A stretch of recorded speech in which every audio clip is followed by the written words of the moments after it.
Chilling tales for dark nights.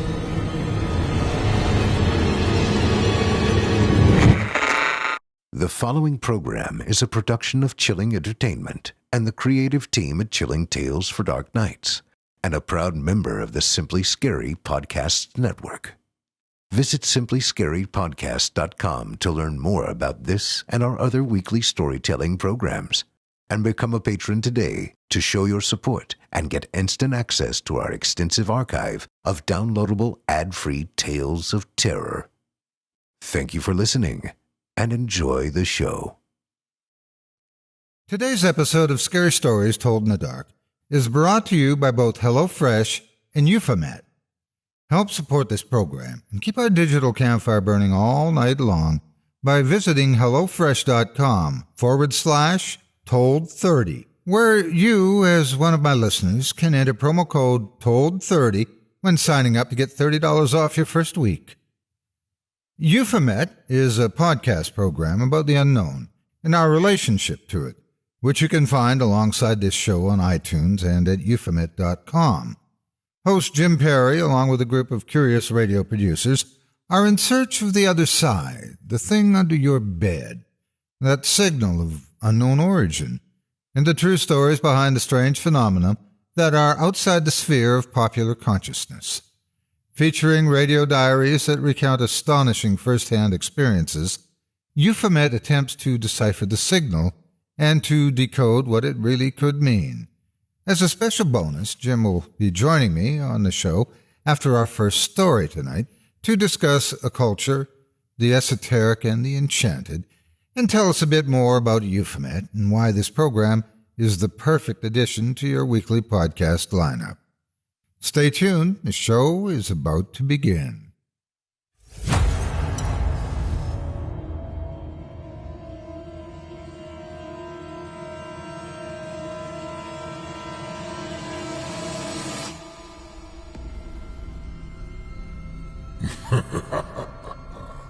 Good evening. I'm storyteller Otis Jiry, and I ain't your grandfather. From where I'm from, we don't do bedtime stories. And if that's what you were expecting, you're in the wrong place. If it's terrifying tales you're after, well then, I've got just the thing. Get comfortable, settle in, turn off the lights, if you dare. Your night is about to get a whole lot darker. Who needs sleep anyway?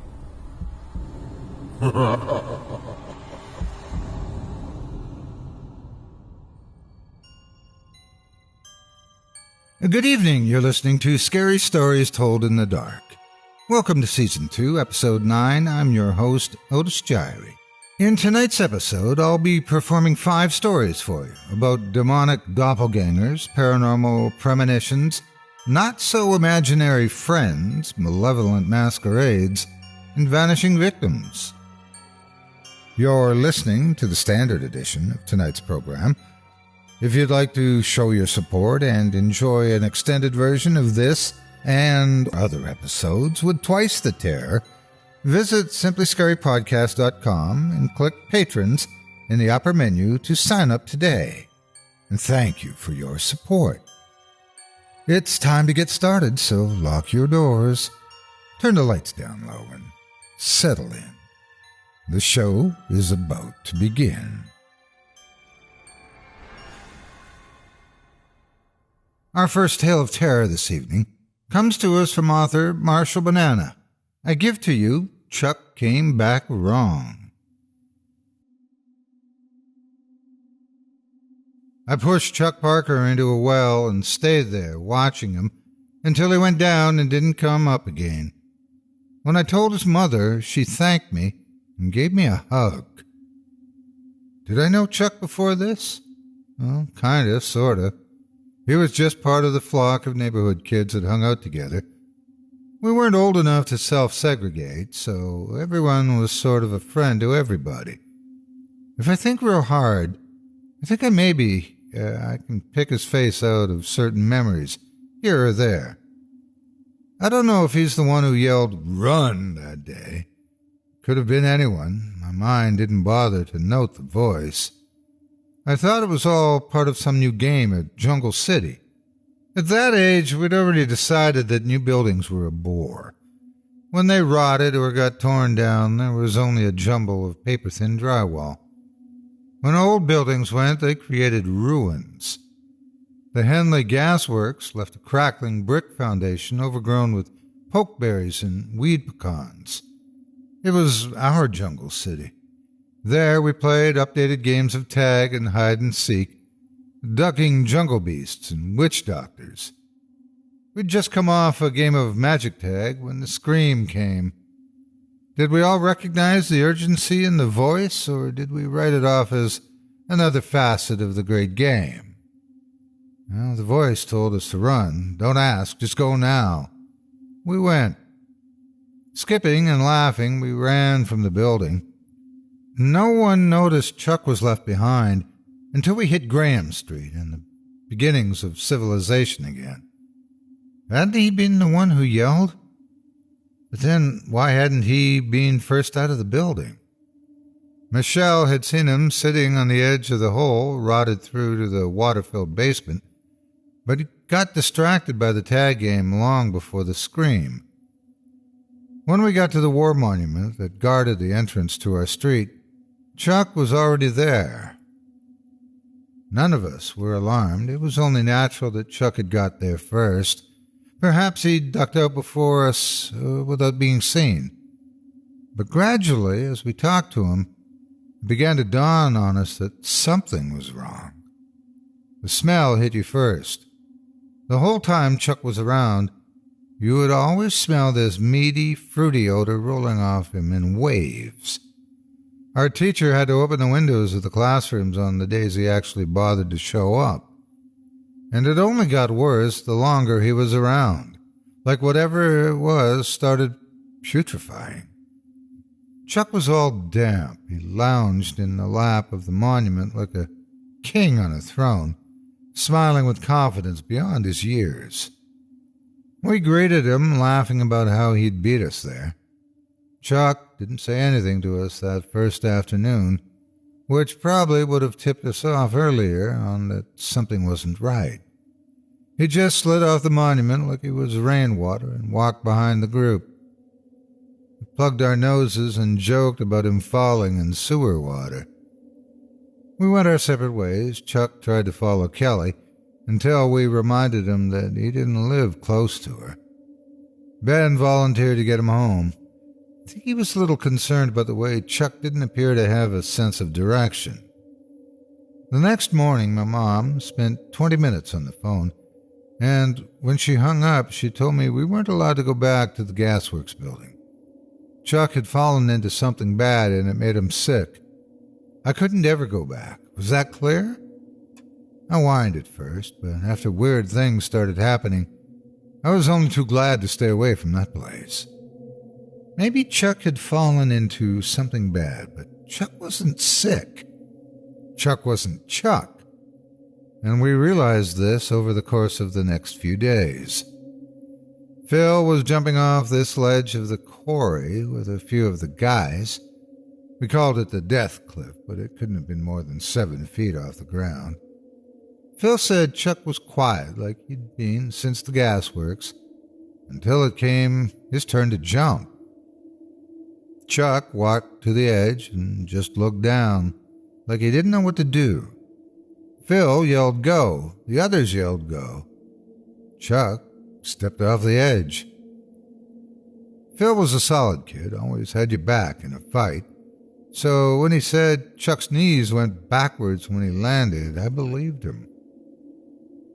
Phil said it wasn't a regular hyperextension either. Chuck nearly bent in half the wrong way. Then, slowly, he stood up straight with a little smile on his face. The others climbed off the rock, asking if he needed to go to the hospital. Chuck said no, and they realized why he hadn't said anything before. His voice, when he spoke, sounded too thick and deep. like something trying to imitate a kid with adult vocal cords.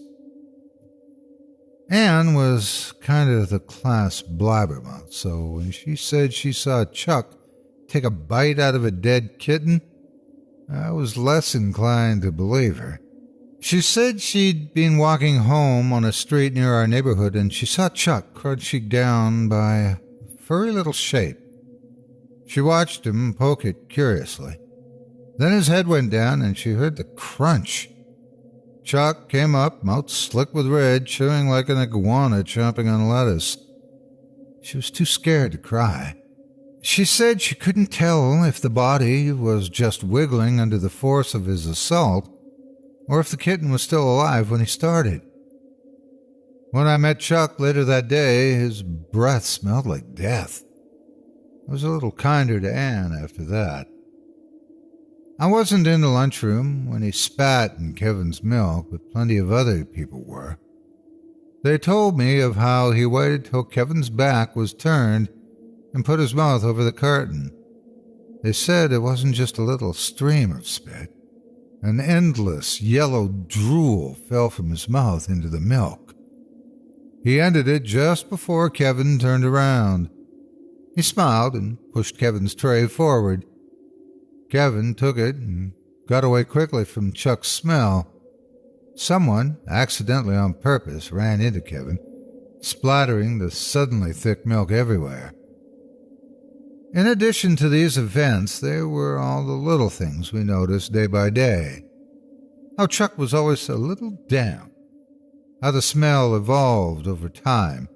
How the whites of his eyes had a bluish tint. How his chin started sprouting these long, pale hairs. He was a brunette.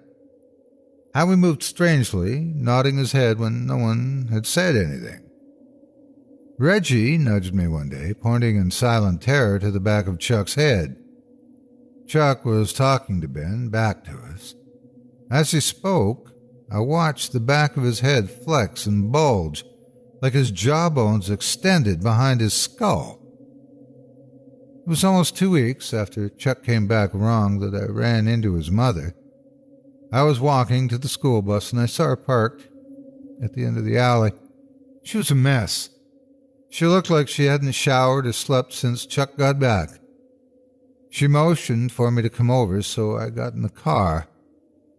When she spoke, her voice was just dead.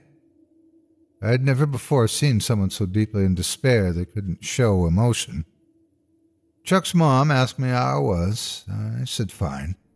She asked how well I knew Chuck. I said, well enough. Chuck's mom said that Chuck wasn't her son anymore. She just knew, and I probably knew too. Chuck didn't know things he should have known. He didn't ever eat what she cooked for him. I didn't tell her about the kitten. And he wouldn't bathe. She'd tried to put him in the shower, and he bit her. He'd left teeth in her skin when he did that. She found loose teeth all over the house, more than should have been in his mouth. She said she didn't know what to do. She wanted to know what had made him this way. I told her my best guess. I know what it sounds like now, a childhood flight of fancy. But she didn't laugh or berate me for making up stories. She gave me a limp hug and thanked me and told me to stay away from him until we could figure out what to do. She dropped me off at school because we'd been talking too long and I missed the bus. I didn't make it to class that morning either. As she drove away, I saw something at the far end of the baseball diamond. It looked like Chuck, and he had someone small by the hand. I thought a lot about what I did that day, why I didn't run and grab a teacher, call the cops, tell someone. It's because I knew, even then, that it would be too slow, and I knew whatever he was up to had to be stopped quick. I caught up with him way outside the school because I didn't want to attract too much attention. Michelle's little sister Tammy was holding Chuck's hand. She was clearly revolted by his smell, but he was promising her a lot of things as he led her away, his thick voice like wasp honey. Called for him to stop. Chuck turned around, weird. Parts of his body moved that shouldn't have. That yellow drool was leaking from his mouth and eyes. I have to wonder what he'd promised her to make her overlook his appearance. I asked what he was doing. Chuck laughed. Tammy was starting to breathe fast. I think it only hit her that something was wrong when someone else showed up. She started twisting her hand, but Chuck wouldn't let go. I asked if he was showing her something because I wanted to see it. Chuck blinked. That goop in his eyes pulled into little threads. I told him to let go of Tammy and show me. He did. Tammy ran, sobbing. I told him to lead on. I knew he was leading us to the gasworks long before we turned onto the factory district. I don't know what made me think of the well. Maybe it was Chuck's mom mentioning he didn't like water. I told him we needed to stop at this cracked concrete circle. I had something I wanted to show him, too. He stopped, looking at me, oddly. The concrete had broken away, not big enough to call for expensive repairs, but big enough to fall in. I called him closer. Closer. The real Chuck would have known what the hole was. This Chuck bent down, and I pushed him in. He didn't fall right in. He was too big, caught on the edge. I had to stomp on his back to get him in there. He made too big of a splash. I watched through the crack. Chuck was screaming at me in a voice that didn't sound human anymore. He kept trying to climb up the sides and falling back down, like an ant in a picture plant. It took forever to go under. I walked home after I was sure he was dead. I went to Chuck's house first. His mom gave me a hug, told me what to say when they questioned me. Chuck had tried to run away. I followed him to keep him safe. I lost him. Everyone accepted it. Chuck had been acting strangely. It wasn't outside the realms of possibility. Tammy never spoke up either. I think she realized how close she came to danger. Either that or she blocked it out. I wish I could block it out. The sight of Chuck clawing at the sides of the well, arms and legs rotating, as if every joint was a ball and socket. Not once have I ever regretted doing it, though. I still have to wonder whether Chuck is really dead in there, whether something had changed him or just replaced him. And it haunts me to wonder what the hell he told us to run from that first day at the gasworks.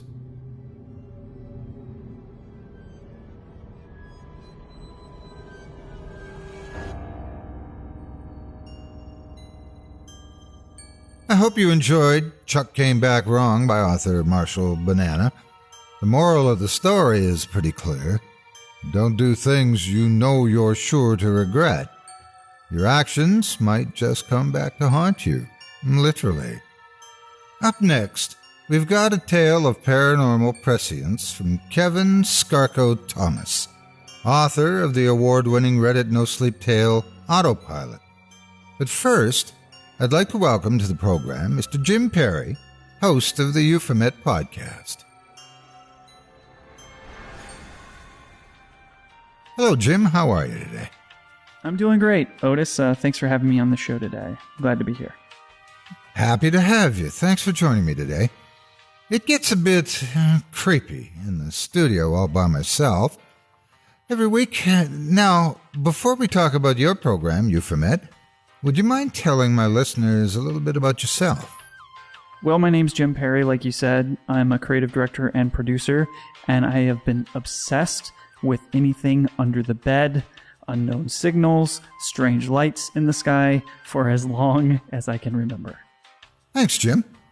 Now, earlier on, I gave everyone an idea about what your show covers, but no one can explain it better than you. In your own words, what exactly is Euphomet? Euphomet is a podcast about the unknown and our relationship to it. We explore the most human-centric paranormal stories that exist. We go and we embed ourselves with these folks, and we really truly get to the human-centric perspective of how the paranormal really transforms and affects our lives. What makes Euphomet so special, Jim? What do you think makes it stand out? I think what makes Euphomet stand out is that we have a documentary style and format to our investigations. So myself and the other producers actually go and really embed ourselves and live with these folks and go on adventures with these folks that have these experiences and stories. So we try to get as close to the experience as possible and try to bring the listener in and really kind of be their eyes and ears to really interpret and get the truest sense of the story as possible. What kind of topics do you explore? You know, we explore everything from the paranormal standards, that's the ghosts, the UFO sightings, you know, the haunted houses, the cryptids, to things like mysticism, to holographic universe, it kind of ranges, you know, anything that's strange, anything that's within the unknown or the fringe, even if they're not like sort of directly related to the paranormal, we're going to explore and we're going to dig into. For the benefit of my listeners who perhaps haven't heard of you before, could you tell me something about your most recent episode? What can we expect? In our most recent episode, myself and a producer traveled to Sedona, Arizona to meet up with the former UFO lawyer, Peter Gersten, who is now the Vortex Jumper. This is a guy who is playing a game inside of the game, and he invited us to hike up, or rather climb up, Bell Rock in Sedona. And so we did. It was a part of us being able to interview him. The requirement was we had to climb up this 600-foot red rock. We explore a lot of different topics with him. Synchronicity is very important in his life, and in terms of his perspective about how the universe works and what his mission is. And this guy has a mission, and it's super fascinating, and it's very immersive, and you got to listen to it. That's great. Thanks, Jim. The show sounds like a lot of fun and unique. Before we let you go, can you let me know what listeners can expect from Euphomet in future episodes? What's coming up, and where do you see the series headed? You know, we're very interested in finding stories that have not been told before and telling stories that have been told but in a very different way. And I think we can accomplish that by thinking about it in terms of those coffee table chats or those coffee shop chats where you're starting to talk about some sort of very convoluted, very esoteric subject matter, and you think to yourself, like, who are the people involved in this experience? You know, how did this affect their life? And I think that that's the kind of thing that you can expect from us. And also, you're going to see us as like sort of hosts and producers, testing our own limits and figuring out things ourselves and trying not to get like completely spent out in this process. So I think that's what you can expect. Jim, thank you so much for joining us today to tell us about Euphomet. Thank you so much, Otis. Appreciate being on the show. Cheers. You can find Jim Perry and his program at euphomet.com on iTunes and via your podcast app of choice. So take a look, give a listen, and don't forget to subscribe and add the program to your weekly podcast lineup. You'll be glad you did. Now, without further ado, we've got some more terrifying tales for you, so let's get to it. Our second story this evening is by author Kevin Thomas, entitled Police Aware. Police Aware, the fluorescent yellow sticker said. The first time I saw one, I thought nothing of it. Neither would you. It was just an overturned car sticking out of the bushes at the side of the road. It was a silver people carrier that was popular amongst school runners. Practical, sensible, good mileage. Advertised by the flexibility of storage arrangements in the boot, rather than speeding around city streets at night with a stubbly young professional smirking at the wheel. You know the type. Still, a car is a car, a blown tire is a blown tire. No amount of baby-on-board signs will prevent a swerve and a flip if Mom is too busy texting home to get there safely. Now, all that flexible storage space rested upside down and half buried in the bushes of the embankment. I'd only noticed it because it was a new route home. An accident somewhere had deadlocked my normal route, and I didn't want to spend my evening in first gear, so I struck out on toward the back roads. I could still hear dear old Dad's voice in my ears. Maps are for cowards and women. Just make sure you know what side the sun is meant to be on. He meant well. With the sun firmly in the right part of the sky, I started winding my way through the back lanes and country roads that snaked and slithered amongst the industrial estates between me and home. I stumbled across the big Waitrose I'd heard so much about from the trendy girl at work and a McDonald's with a 24-hour drive-through. Unsurprisingly absent from my upper-class colleague's guide to local attractions. In the joy of finding my own little path, I hadn't noticed my speed creeping up, and a sharp corner took me by surprise. It was nothing a little heavy braking didn't sort out. Then I saw the car, half sticking out of the bushes opposite. The rear windscreen smashed in, police-aware sticker, half peeled and flapping in the summer breeze. Mud and mess smeared across the silver paintwork. Must have been going faster than I was. As I said, I thought nothing of it, and neither would you. The next day, the traffic was clear. A few weeks later, after a long day to tail off a longer week, I felt the urge to treat myself to a fancy ready meal and decided to see whether I could retrace the route to the big Waitrose. I came to the same sharp bend in the road. A new car. Same accident, same spot, different car. This one was red, slimmer, faster looking. I'll admit my knowledge of cars is lacking at best, but I very much doubted that this one was sold on its safety rating. Stuck across the back was another fluorescent yellow police-aware sign. What are the odds? He must have been going too fast to miss the bend, I thought, amazing myself at how readily I assigned fault, method and gender, to the driver based on nothing more than having a faster car than me.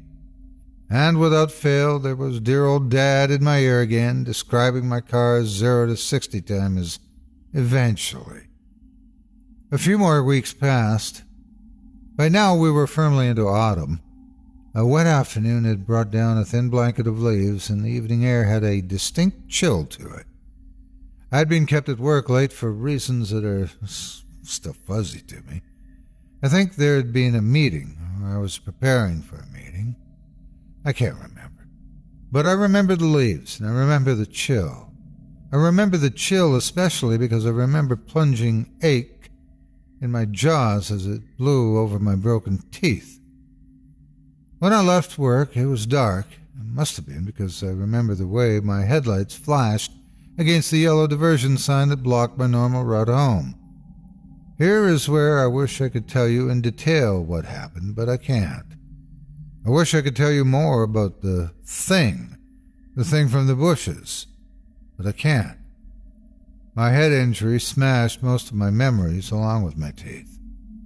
All I have are flashes left. Something on the hood of the car, the sound of screeching brakes, the smell of burning rubber, the gritty metallic crunchiness of a mouthful of blood and shattered teeth.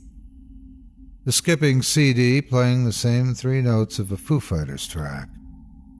The pounding throb in my ears as I held upside down by my seatbelt. Dear old Dad's voice in my head again. Make sure you always wear a seatbelt. After all, what's the last thing that goes through someone's head in a car crash?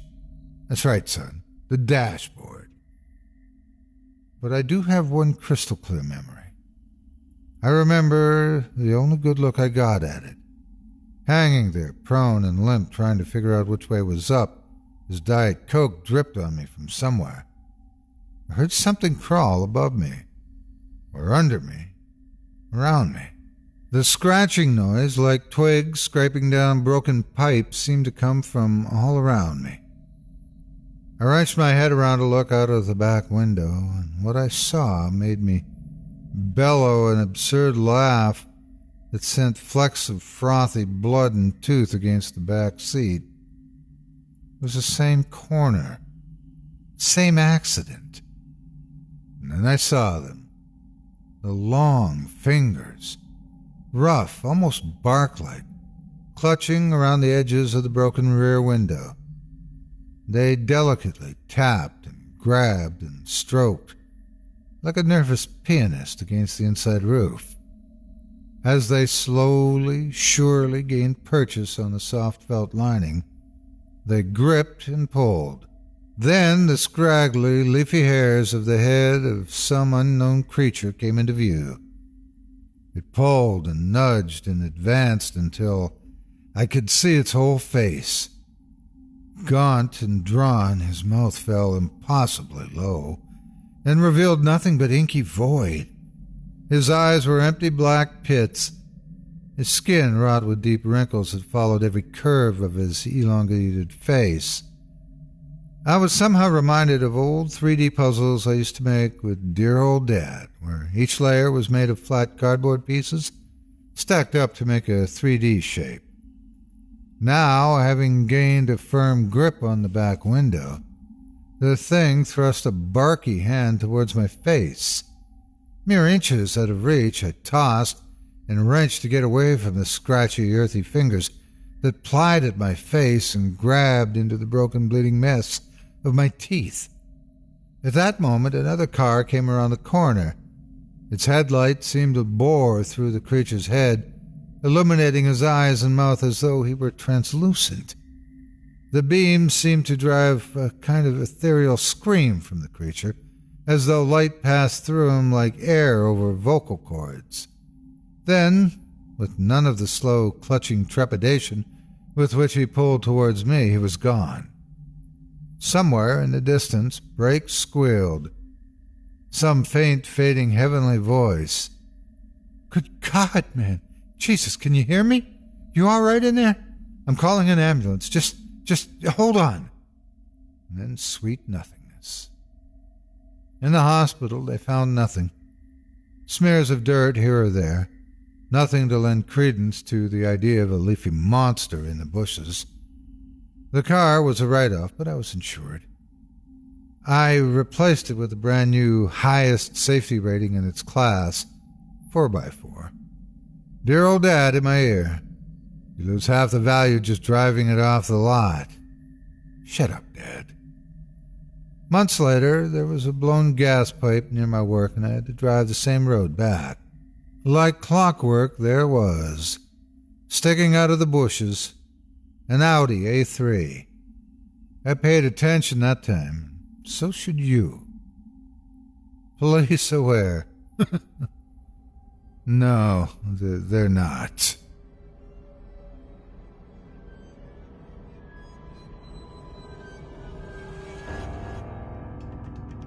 Hey folks, if you're like me, you've got a busy life going on now. Between prepping and narrating and all the other things I need to get done for the weekly podcast, spending a little extra time to make something to eat's a bit of a luxury.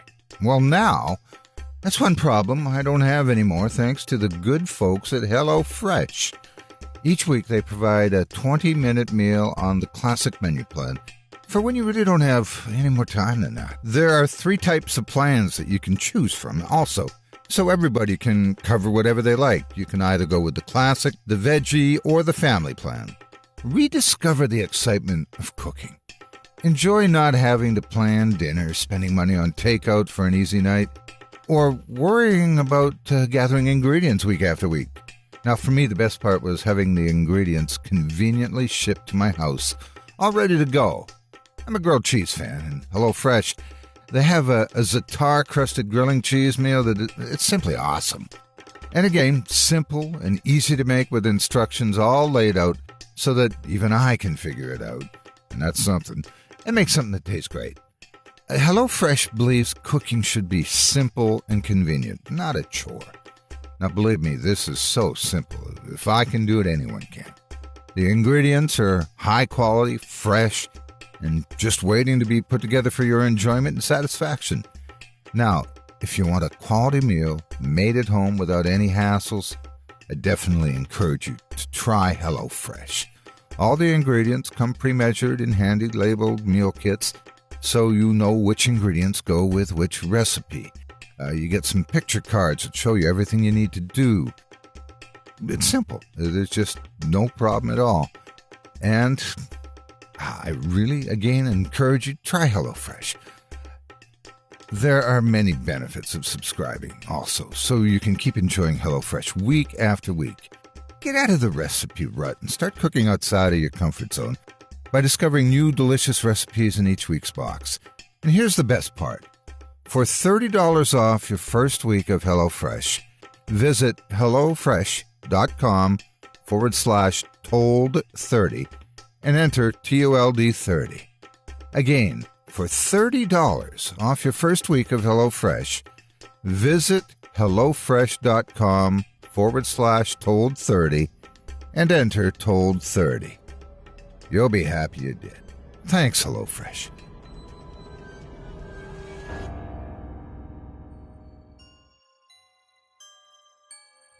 Our third story tonight is by author Hagen Loyd. I present to you Constance.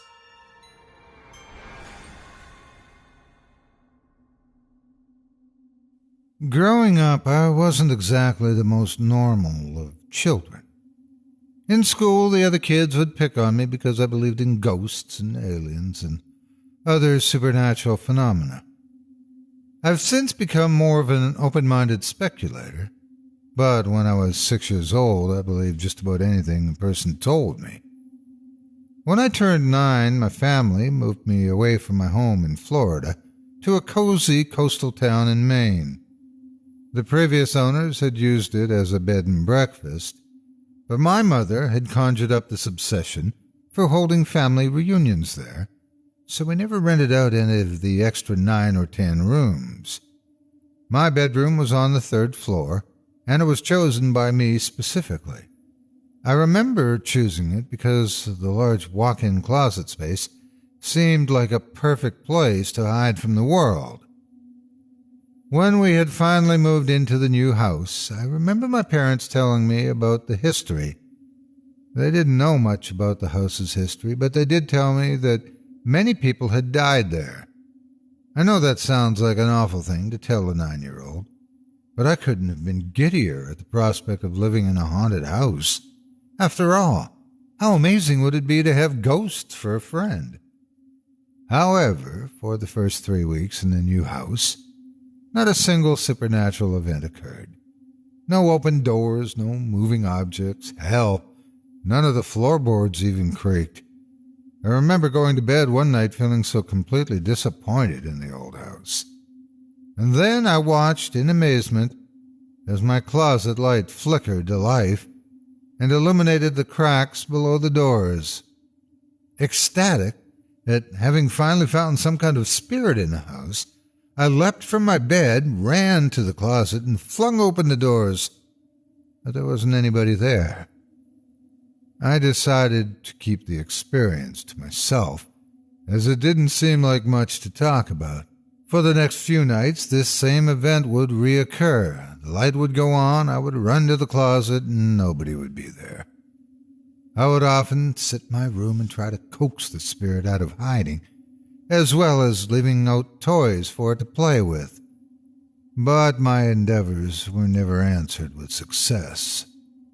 However, one night the closet light flickered on as per usual, but I decided to ignore it. If the ghost simply wanted to tease me, well, so be it. But I wasn't going to let it have all the fun and not even bother to play with me. I continued to lie in my bed for about 5 minutes before I heard my closet door slowly creak open. Deeply excited, I wanted to leap from my bed and fling myself at the spirit, but instead I pretended to fall asleep. As the sound of soft footsteps made their way up to the head of the bed, I quickly closed my eyes in order to continue the ruse of being asleep. kept my eyes closed as the spirit leaned over to my face, and I felt its soft breath on my forehead. And then it spoke. "Would you like to play with me?" I slowly opened my eyes and took a look at the entity staring back at me. She was a girl, maybe 12 or 13, and she had long brown hair and a posh nightgown that was made up of ruffled pleats along the chest. It was dark, and she didn't seem to glow like a lot of ghosts are supposed to. I smiled at her and agreed to play with her. Every night after that, the little girl would visit me and we would play. She eventually told me that her name was Constance and that she had lived in the house for a very long time. She only came out at night and she never wanted to play during the daytime. She told me that the light had made her eyes hurt. From what I could see of her in the blue-tinted darkness, she was very pretty. I could never truly make out exactly her face, how it looked, as it was always shrouded in semi-darkness. Constance and I would play every night. We'd build castles with my building blocks, we'd play with my train sets, and on rare occasions, we made a fort by draping my blanket over both the chair and the foot of my bed. Constance would occasionally request that we draw together, but that wouldn't ever last long because it was always too dark to draw. As the weeks went by, my vision began to get a little better in the darkness, and so we started drawing and coloring together as well. But with my better vision, my impression of Constance was somewhat changed. Constance didn't look that much different. She was still very pretty, but something about her looked a bit off. Her eyes seemed to look like ovals from certain angles, and they would jut out from her head like they were about to fall out. It was something you wouldn't notice unless you were looking for it, but it still bothered me. Not only that, but her cheekbones seemed unnaturally pink, as if she was some kind of ancient porcelain doll. Her lips were thin at the edges and slightly puckered at the center, and her uncannily white teeth jutted ever so slightly out of her mouth. The more I think about it now, she looked like something that was trying very, very hard to look like it was human. As weeks went by, her appearance wasn't the only thing that seemed a bit off about Constance. Eventually, she grew bored of the games we were playing and began to make up new things for us to do. Most of her games seemed like they were only intended to get me into trouble, such as stealing my mother's purse and sneaking nails onto the staircase. But the one game I always refused to play was what Constance called the help game. In the help game, Constance explained that she would turn off all the lights, meaning the nightlight by my bed and closing the curtains, which would send the whole room into nothing but black. Constance would then try to find me while I had to scream for my parents to come and help me, all the while avoiding Constance. I never ever wanted to play that game with her, especially since my parents' bedroom was 2 floors down, which made the game completely unfair. Constance would frown and offer to help me build another castle out of blocks. I remember one night when I awoke in absolute darkness. My nightlight had somehow shut off and the curtains were drawn. I fumbled for the bedside lamp, hoping to turn it on, but I couldn't find it. The lamp was gone. And then, from in the darkness, I heard a voice giggling. "Would you like to play with me?" I screamed louder than I had ever screamed before in my life. I leapt from the bed, flinging myself all around the room as I searched for the door. I wish I could forget the loud, thundering sounds of furniture flying across the room as Constance searched for me in the dark. I screamed and shrieked for my parents to come save me from the hell I was experiencing, and I could hear Constance as her laugh grew louder and louder. Eventually, my parents made their way to my room and switched on the lights. I flew into my mother's arms as my parents gasped in horror at what they saw. With my arms still wrapped around my mother's neck, I turned to see my room in shambles. Every single piece of furniture had been either rearranged in some way or destroyed altogether. I never saw that room again. I finally told my parents everything about Constance, and at the time, they simply told me that she was never going to hurt me again. Being so scared and so young, that was all I needed to know. We soon moved away from Maine and back to the same neighborhood back in Florida. Years later, the memory of Constance came flooding back to me when I was cleaning up my mementos from the garage, and I happened across my old building blocks. I remembered Constance in the same way one remembers anything, hazy and doubtful. Didn't think much of her because I knew how imaginative I was back then.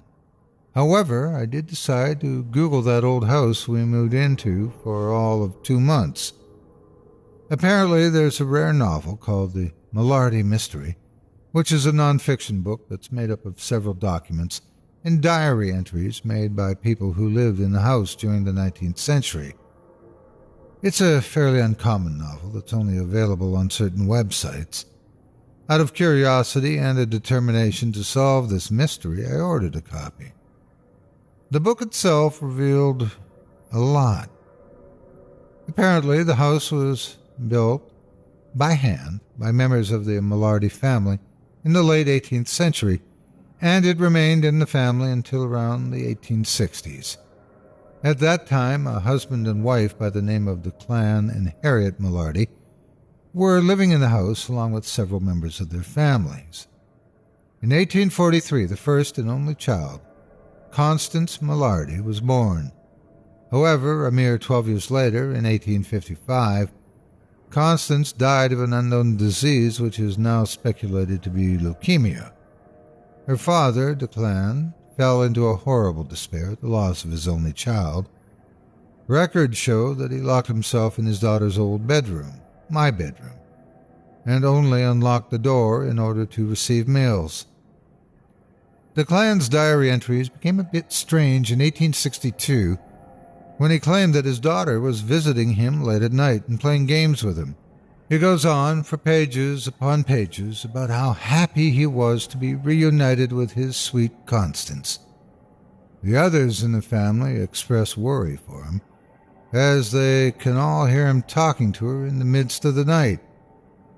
However, in early 1863, Declan Malarty's attitude toward the spirit of his daughter begins to change. He expresses how different the old Constance and this new Constance seem to look. He goes over everything I remember, her eyes, her cheekbones, her lips. He laments that he often doubts if the entity he speaks to really is Constance. Not only this, but he also talks about how different his daughter seems. Where in life she was cheerful and bubbly, this new Constance seems mild and monotonous. He goes on and on about all of the things she says to him and the games she wants him to play. The diary entries of all the house residents stop abruptly in late October of 1863, and the final chapter details a report from one of the housemaids who had ended her shift and was heading back to the servants' guest house. The maid says that once her shift had ended, she politely said goodnight to the lady of the house, took off her apron, and was heading for the back exit. She explains that as she was turning the doorknob, every candle in the house just went out. She could hear the terrified screams for help from all of the house residents and the sounds of furniture being thrown about. Against the housemaid's Christian nature, she quickly left the house and rushed down the street to the local police department. When the police arrived at the house, they discovered the entire building interior to be in ruins. Furniture had been thrown around and broken, and the house itself was in shambles, but the household inhabitants were never found. It's been a year since I've read the Malarty mystery, and I still don't understand, nor do I think I ever want to. Whatever happened to the people who lived in that house? Was it something that Constance had done? If my parents had been mere seconds later when they rushed into my room that night when I was 9, what would have happened to me? And the most important question of all, Who was Constance? Was she really just the harmless ghost of a little girl? Or was she something else entirely? All I can ever think about now is her face, those bulging, inhuman eyes, those unrealistic pink cheeks, that strange mouth. All I can think about was how perfectly natural she looked, and how terrifyingly unnatural she looked at the same time. What was she? Does she still live in that house, waiting for her next playmate?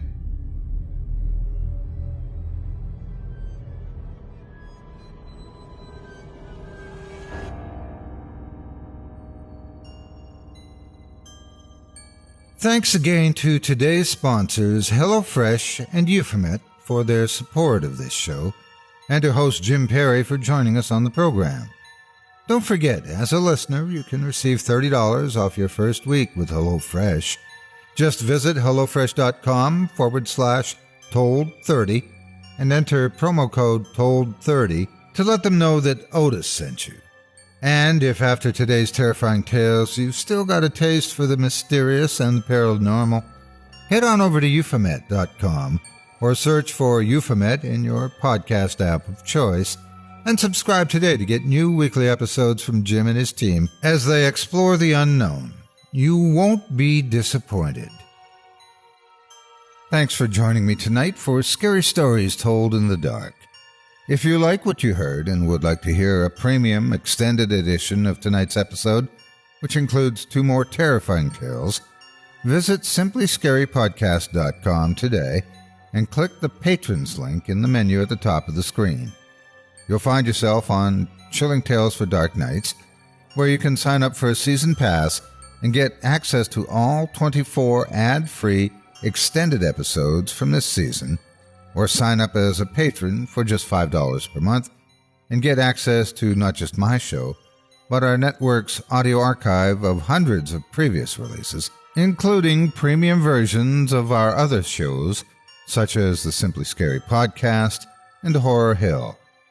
Not only that, but you'll be lending your support to this very program and help me continue bringing nightmares to life each and every week. Thank you very much for your support. Thanks for listening. You've been listening to Scary Stories Told in the Dark, a production of Chilling Entertainment and the creative team at Chilling Tales for Dark Nights, and a proud member of the Simply Scary Podcasts network. Visit simplyscarypodcast.com today to learn more about our network and our other amazing storytelling programs. Tonight's program was hosted, and its featured stories performed by yours truly, Otis Jiry. Selected stories have been adapted with the kind permission of their respective authors. Original music provided by Luke Hodgkinson and Jesse Cornett. Sound design and final mixing and mastering provided by executive producer and director Craig Groshek. Program's artwork and logo by David Romero. If you're looking for some fresh tales on a daily basis while waiting for the next podcast, check out my YouTube channel, the Otis Jiry channel, and my extensive collection of narrated tales there. Simply search on YouTube by my name, and you'll find me. And don't forget to subscribe and press the bell notification icon to get my latest releases. Got a scary tale of your own that you'd like performed? I take submissions. Email it to me today at otis@simplyscarypodcast.com to have your terrifying tome considered for production in a future episode of this show. That's OTIS@simplyscarypodcast.com. If you've enjoyed what you heard on tonight's program and are joining us on your favorite podcast app, subscribe to us to be sure you never miss an episode, and leave a 5-star review and a comment. Your feedback means a lot to me. You can also follow Chilling Tales for Dark Nights and yours truly on Facebook to connect anytime and get the latest updates on this and other programs and my channel. If you're listening on the Chilling Tales for Dark Nights YouTube channel, do us a favor and hit the subscribe button and the bell notification icon for CTFDN as well to get more spooky tales from me and the crew and another episode of this program each and every Wednesday. And don't forget to hit that thumbs up button to tell us how we're doing and leave a kind word or a request. And don't forget to visit us at chillingtalesfordarknights.com and consider supporting the team by becoming a patron. In addition to helping us out, you'll get exclusive access to our audio archive and ad-free downloads of all your favorite stories, including those you've heard on this program. As for me, I'll be back next Wednesday with more terrifying tales to keep you up all night. But that's all right. Who needs sleep anyway?